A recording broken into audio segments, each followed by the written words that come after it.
नमस्ते दोस्तों, मैं doctor Pawan Sharma the psychedelic एक बार फिर से आपका स्वागत करता हूं इस एनएलपी ट्यूटोरियल वीडियो में। दोस्तों, आज जिस टॉपिक पे हम बात करना चाहते हैं वो एक इतना महत्वपूर्ण टॉपिक है जिसमें कि अक्सर थेरेपिस्ट और प्रोफेशनल हमेशा ही कहीं ना कहीं ऐसा फंसते हैं कि वो सोचते हैं कि हमने सारी चीज़ें तो इस्तेमाल कर डाली, लेकिन आखिर हमें मनचाहा रिस्पॉन्स क्यों नहीं मिल रहा है, या कभी पेशेंट ठीक नहीं हो रहा है, या कोई व्यक्ति ठीक नहीं हो रहा है, या कहीं हमारी जो स्ट्रेटजीज हैं वो ठीक से काम नहीं कर रही हैं। आखिर ऐसा क्यों और किस वजह से? दोस्तों, इसमें कहीं भी किसी भी काबिलियत पे कोई शक नहीं होता है कि जितने भी थेरेपिस्ट हैं, जितने प्रोफेशनल हैं, वो बहुत अच्छी तरह से अपना सारा काम कर रहे होते हैं और अच्छे से अपनी चीज़ें इस्तेमाल करके उस रिसोर्स को यूज़ करके टूल्स निकाल रहे होते हैं। लेकिन हम जहाँ पे चूक कर रहे होते हैं या कई बार हम उस चीज़ों को पकड़ नहीं पाते, देख नहीं पाते, वो होता है उस घटना का रचनाक्रम, यानी सिंटैक्स। जी हाँ, आज का टॉपिक यही है, सिंटैक्स एनएलपी का। सिंटैक्स का मतलब होता है रचनाक्रम, यानी कोई भी जो एक्टिविटी आप कर रहे हैं, कोई भी हरकत आप कर रहे हैं, या आप जो भी चीज़ें करना चाह रहे हैं, मनचाहा रिजल्ट चाहते हैं, रिस्पॉन्स चाहते हैं, अपनी एक डिज़ायर स्टेट चाहते हैं, उसका एक सिंटैक्स होता है, एक रचनाक्रम होता है, जिसकी वजह से आपको रिजल्ट के रूप में वो डिज़ायर गोल, डिज़ायर स्टेट, डिज़ायर रिस्पॉन्स या डिज़ायर बिहेवियर ये आपको मिल पाता है। स्टार्ट करने के लिए ये होता है कि वो आखिर कहाँ से ट्रिगर हो रहा है। सबसे पहली चीज़ हमें ये जाननी होती है कि वो ट्रिगर कहाँ से हो रहा है। तो ट्रिगर होने के लिए नो डाउट उसमें या तो कोई वीडियो होगा, या ऑडियो होगा, या कैनेस्थेटिक होगा। यानी कि हमें यह समझना पड़ेगा कि उसकी ट्रिगर करने वाली जो हमारी सेंस है वो कौन सी है, वो कौन सी सेंसरी एक्विटी है जिसकी वजह से ये ट्रिगर शुरू होता है, यानी न्यूरल पाथवे बनना शुरू हो जाता है। अगर आपको दिल्ली की तरफ जाना है तो नो डाउट आप पहले दिल्ली की तरफ वाला रूट पकड़ेंगे, ना कि कहीं और जाने वाला या केरल जाने वाला। तो आपको ये ध्यान रखना होगा कि आखिर कौन सी ऐसी चीज़ शुरू होती है जिसका रिजल्ट हमारा मनचाहा मिलता है। जैसे कि कभी आप कहते हो कि मैं अचानक परेशान हो जाता हूँ, टेंशन में हो जाता हूँ, डिप्रेस्ड हो जाता हूँ। तो आखिर ये कौन सी ऐसी चीज़ है जो हमें शुरू करती है? या उदाहरण के तौर पे हम ये देख सकते हैं कि कोई ऐसा व्यक्ति है जो कि एक खाने का एडिक्ट है, लेकिन वो जैसे ही पेट भरा होता है, सब कुछ होता है, उसके बाद भी जैसे ही वो मैकडॉनल्ड्स या डोमिनोज का कोई एक लोगो देखता है और उसकी वो भूख शुरू हो जाती है, फिर मन करता चल यार एक बर्गर एक पिज़्ज़ा चलता है, हो जाएगा। तो आखिर स्टार्ट कहाँ से हुआ? वो एक विजुअल से। उसने पहले एक डोमिनोज या मैकडॉनल्ड्स का एक लोगो देखा, वहां से स्टार्ट हुआ। यानी पहला स्ट्रेटजी हमारी जो बन रही है वो हमारी है विजुअल। देन उसके बाद एक अंदर उसको आवाज देती है चल यार एक और हो जाए, दैट इज ऑडियो। और फिर उसको एक फीलिंग होती है, और फीलिंग होती है हंगर की, यानी भूख लग रही है, उसको खाना खाना है। तो ये जब तीन चीजें मिलती हैं उसका रिजल्ट होता है कि वो पर्सन उस आउटलेट में जाता है, अपना एक ऑर्डर करता है और एक बर्गर या पिज़्ज़ा जो भी कुछ लेता है, खाता है और उसको कंज्यूम करके ख़त्म करता है। सेम यही चीज़ होती है किसी एडिक्शन वाले के साथ। जो पर्सन स्मोकिंग का या ड्रिंक का एडिक्टेड है, उसको हमेशा ये ध्यान देना पड़ेगा आपको वो कहाँ से सिंटेक्स, कहाँ से शुरू हो रहा है, कहाँ से ट्रिगर हो रहा है, उसका रचनाक्रम क्या है।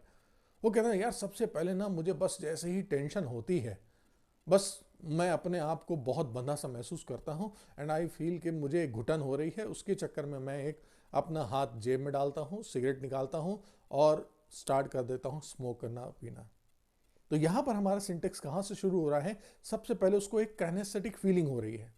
सबसे पहले वो एक फीलिंग ले रहा है अंदर कि मुझे घुटन हो रही है, दबाव महसूस हो रहा है। फिर वो कहता है मुझे हल्का सा होना चाहता हूं, तो मेरा हाथ जेब की तरफ जाता है। तो जेब की तरफ हाथ जाने के लिए भी काइनेस्थेटिक चीज आ रही है जो अंदर से उसको कहीं कमांड दे रही है। या तो वो ऑडियो हो सकता है, या वो कहीं ऐसा विजुअल होता है कि हाँ मुझे सिगरेट की डिब्बी दिख रही है और कहाँ है? मेरी जेब में।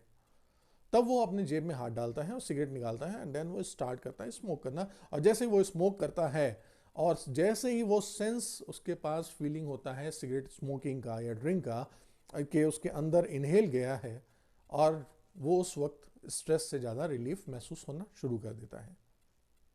तो ये एक पूरा प्रोसेस होता है किसी काम को करने का।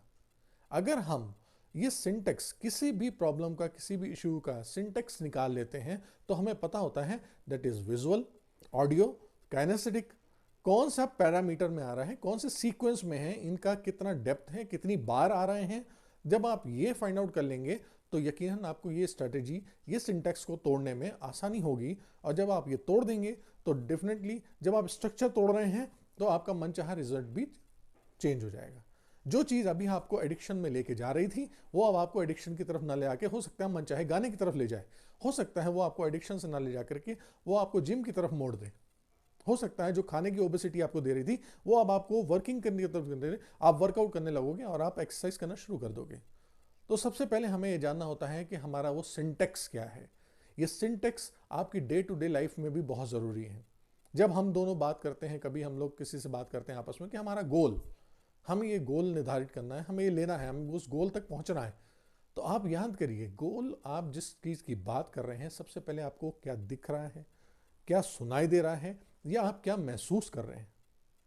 उस गोल को पहुंचने के लिए या उस गोल तक पाने के लिए आपके पास सबसे पहला क्या कोई विजुअल रेफरेंस है, कुछ देख करके आपको इंस्पायर करता है, या आपको किसी की बात सुन करके अचानक से हाँ चल यार करते हैं, कुछ ऐसी आवाज आती है, कोई वो मोटिवेट कर रहा है, या कुछ सेंस कि जब कहीं आप बैठे होते हैं दोस्तों के साथ कहीं पे और आपको कहीं पे कुछ फीलिंग आती है, यार इट्स सो प्राउड फील, कितना अच्छा लगता है, कितना खुशी महसूस होता है, चल ये काम करेंगे। या हो सकता है कि वो फीलिंग नेगेटिव भी हो कि मुझे दोस्तों यारों के साथ, लोगों के साथ सोसाइटी में बैठने के बाद मुझे वो चीज़ें थोड़ी सी डिप्रेस महसूस करती हैं, मुझे छोटा महसूस कराती हैं, तब मैं चाहता हूं कि मेरे लिए करियर में कोई बड़ी चीज़ आए।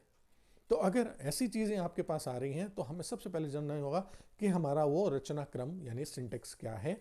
और जब हम ये समझ लेते हैं कि हम पहले कौन सी चीज़ देखते हैं, सुनते हैं या महसूस करते हैं, उसके बाद हम अगला स्टेप क्या उठाते हैं, फिर अगला स्टेप लेकर के हम आगे कहाँ पहुँचते हैं, और आगे जब लास्ट में होता है तब हम किसी घटना को, किसी बिहेवियर को, किसी स्टेट को जनरेट करते हैं या बिहेवियर को आप डिलीवर करते हैं।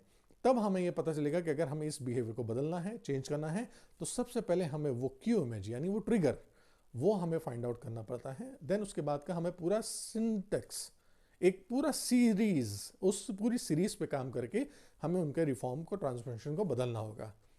मैक्सिमम थेरेपिस्ट अगर ये चीज करना शुरू कर दें तो मैं वादा करता हूं आपसे, आप देखेंगे कि आपको अपने साथ, जिनके साथ भी आप काम कर रहे होंगे, अपने उन प्रोजेक्ट्स पे, उन काम पे, उन केस स्टडीज़ में बहुत ज़्यादा सक्सेस मिलेगी।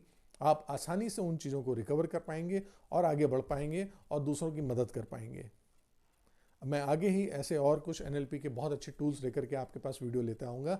मैं एक बार फिर से कोशिश करता हूँ कि आपके लिए कुछ अच्छी चीज़ें लेकर आऊँ, कुछ अच्छी चीज़ें बताऊँ, और आपसे अनुरोध करता हूं कि अगर आप किसी खास साइकोलॉजिकल टूल या NLP की टूल के बारे में जानना चाहते हैं, कुछ क्वेरी रखना चाहते हैं, तो आप हमारे इस कमेंट सेक्शन पे लिख सकते हैं, जिसको मैं एंटरटेन ज़रूर करूंगा और कोशिश करूंगा कि अगला वीडियो आपकी उस जानकारी को सम्मिलित करते हुए पूरा बनाऊं।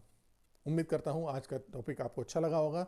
अगर आपको लगा है तो ज़रूर लाइक करें, कमेंट करें और सब्सक्राइब करें, तो आपको बहुत सारे वीडियोज़ और ज़्यादा जानकारी मिलेगी। आप, उम्मीद करता हूँ आप ठीक रहें, खुश रहें, स्वस्थ रहें, खुशहाल रहें। इसी शुभकामनाओं के साथ नमस्कार।